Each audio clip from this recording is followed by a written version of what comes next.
इस मधु दैत्य ने तप करके जिन्हें प्रकट किया था वे भगवान शिव हैं, भूतेश्वर महादेव।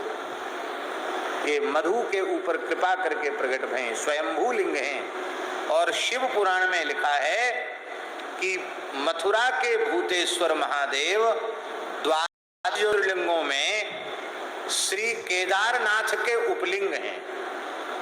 इसलिए केदारनाथ जी के दर्शन का जो पुण्य है वो पुण्य मथुरा में भूतेश्वर जी के दर्शन से प्राप्त हो जाता है। 12 ज्योतिर्लिंगों में से किसी भी ज्योतिर्लिंग का 1 महीने तक प्रतिदिन अभिषेक कर ले, पूजन कर ले, अभिषेक कर ले विधि पूर्वक, तो 1 महीने के ही पूजन अभिषेक से वह फिर कभी भी किसी माता के गर्भ से जन्म नहीं लेगा, वो मुक्त हो जाएगा, इसमें संदेह नहीं है। ऐसा पुराण में लिखा है।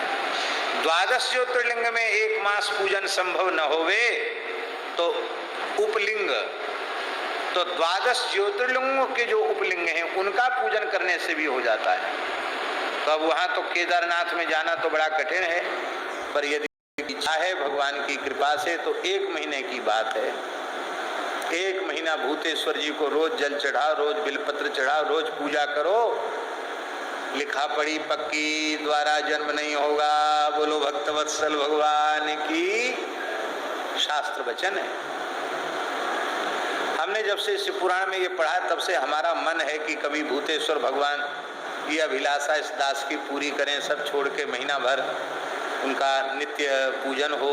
है ये कितनी बड़ी बात है। 12 ज्योतिर्लिंगों में से 1 ज्योतिर्लिंग के उपलिंग हमारे ब्रज में है।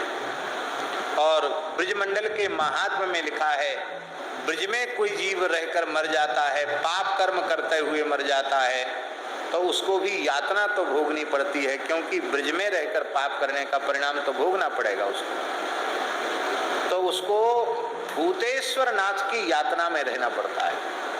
भूतेश्वर नाथ दंड देकर उसको शुद्ध करते हैं, पहले यातना देते हैं, इसके बाद पंडित जी महाराज कहते थे, पंडित श्री जगन्नाथ प्रसाद भक्तमाली जी कहते थे कि भूतेश्वर महादेव के बाद उसके पांव में रस्सी बांध लेते हैं और वो 84 कोस ब्रज की रोज एक परिक्रमा करते हैं। तो जितने मरे मुर्दा है ना, उनको सबको बांध करके टांग में रस्सी, और शंकर जी 84 कोस ब्रज में फेरा लगाते हैं।